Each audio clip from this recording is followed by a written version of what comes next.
παροχές, κάντε καμιά παροχή προκοπής. Όπως έκανε στο Βέλγιο οι άλλοι. Αυτή είναι η παροχή. Τύφο και απόλαυση προσφέρει η Τάνια Ντερβό, Βελγίδα πολιτικός. Υποψήφια του κόμματος ΝΕ, που σημαίνει όχι, δεσμεύτηκε προεκλογικά να χαρίσει 5 λεπτά απόλαυσης σε 40.000 ψηφοφόρους του κόμματος. Και αν τελικά εκλεγεί, σκοπεύει να τηρήσει τη δέσμευσή της στο ακέραιο. Η οποία? Η Τάνια Ντερβό, λοιπόν, στην ιστοσελίδα της υπόσχεται να κάνει στοματικό έρωτα σε ψηφοφόρους αλλά και θαυμαστές της από όλο τον κόσμο.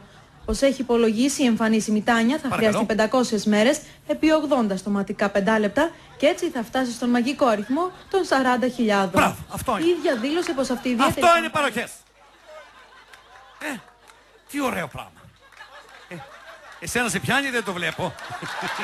Εκτός αν πας στο Βέλγιο. Εγώ άλλο ήθελα να ρωτήσω. Εάν κάποιος φέρει και ψήφο της μαμάς του, του μπαμπά του, τα αδέρφια του, κερδίζει 5 λεπτά, να ξέρω.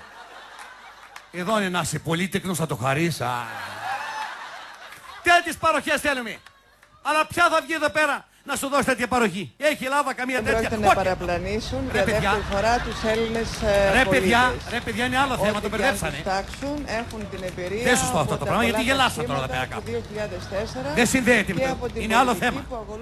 Τώρα αν συνδέθηκε στο μυαλό σας, τι να κάνω, δεν μπορώ να το βγάλω κιόλας. Δεν είμαι τέτοιος άνθρωπος. Αν σου μπήκε στο μυαλό, εγώ στο βγάλω εγώ. Κράτα το. Κάτσε να ακούσουμε τι είπε η γυναίκα. Και την πήγε έτσι απότομα μετά την άλλη και μας δίνει νταμπλάς. Και πολλά δώρα. Είναι σαν να είσαι με την κόμενα και μπαίνει η γυναίκα μέσα, κατάλαβες.